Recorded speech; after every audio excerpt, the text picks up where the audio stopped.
İspat edin ki, düzbucaqlı üçbucağın hipotenuzu ətrafında fırlanmasından alınan cismin həcmi onun hipotenuza çəkilmiş hündürlüyünün kvadratı ilə hipotenuzun hasilinə bərabərdir. Burada hipotenuz ətrafında fırlandığı üçün deməli yeni bir digər hissədə də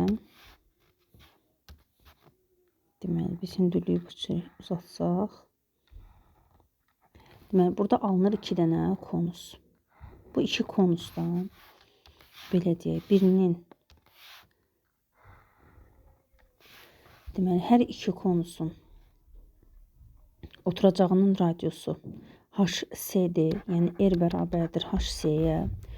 Hündürlüyü isə bir tərəfdən, yəni B-nin C üzərindəki proyeksiyası, bir tərəfdən isə A-nın C üzərindəki proyeksiyası qədərdir. Və ümumilikdə deməli biz həcmləri yazsaq, V1, yəni bu böyük belə deyək də, ABCD, burada isə bir D nöqtəsi qoysaq, ACD forma şəklində olan konusun həcmi V1 bərabərdir 3/1 vurulsun S oturacaq vurulsun H. Və bunun hündürlüyü isə B-nin C üzərindəki proyeksiyasıdır. Biz buna H-ın əvəzinə BC də deyə bilərik. S oturacaq isə radius R, yəni HC olduğu üçün PR kvadratı PR kvadratıdır və bu da PR kvadratı, biz burada pi vurulsun HC-nin kvadratı yaza bilərik. V2 isə bərabərdir. Deməli digər kiçik fiqurumuz. Kiçik fiqurun da həcmi olacaq 3/1 vurulsun S oturacaq yenə pi vurulsun HC-nin kvadratı vurulsun hündürlük. Hündürlük isə AC-dir. Yəni A-nın hipotenuz üzərindəki proyeksiyası qədərdir.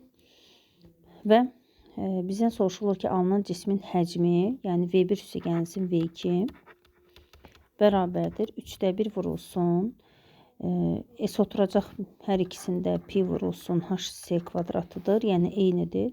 Biz bunu mötərizə xaricində çıxarsaq, vurulsun AC üstəgəlinsin BC.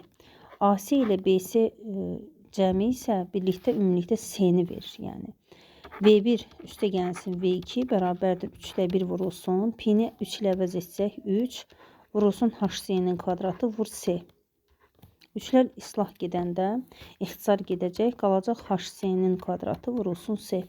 Həqiqətən də alınan fiqurun həcmi hipotenuza çəkilmiş hündürlüyün kvadratı ilə hipotenuzun hasilinə bərabər oldu.